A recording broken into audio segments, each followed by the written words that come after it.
በስመ አብ ወወልድ ወመንፈስ ቅዱስ አሐዱ አምላክ አሜን።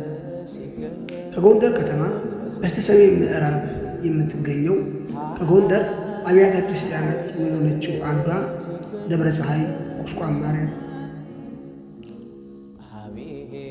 ከጎንደር ከተማ በስተሰሜን ምዕራብ ወጣ ብሎ የሚገኘው ደብረ ፀሐይ የተባለ ተራራ ላይ የተሰራ የቤተ ክርስቲያንና የቤተ መንግሥት ግቢ ነው።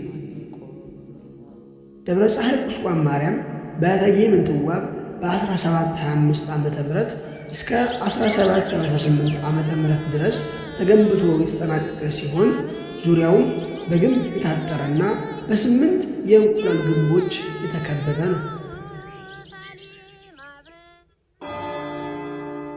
ግቢውን ሰንጥቆ የሚያልፍ ግንብ ደቡን ለሁለት ሲከፍል አንዱ ጎን የደብረ ፀሐይ ቁስቋም ማርያም የተባለው ቤተክርስቲያን ሲይዝ፣ ሌላኛው ጎን ደግሞ የብርሃን ሞገሴን ወይም ደግሞ የእቴጌ ምንትዋብን ቤተ መንግሥት የስዕል ቤት የተባለውን የምትጸልይበትን ክብ የጸሎት ቤት፣ የእንግዶች መጋበዣ ሰፊ እልፍኝ፣ ሰፊ የሠራተኞችን ምግብ ቤት የያዘ ነው። ዛሬም ድረስ ትውፊቱን ጠብቆ ዛሬም እግዚአብሔር በመረጣቸው ልጆቹ ሲመሰገን ምስክር ነው። ደብረ ፀሐይ በተመሠረተበት ዘመን የራሱ ጉልት የነበረው ሲሆን ይኸውም በበለሳና በአርማጭሆ ተፈጥሮ ይገኝ ነበር።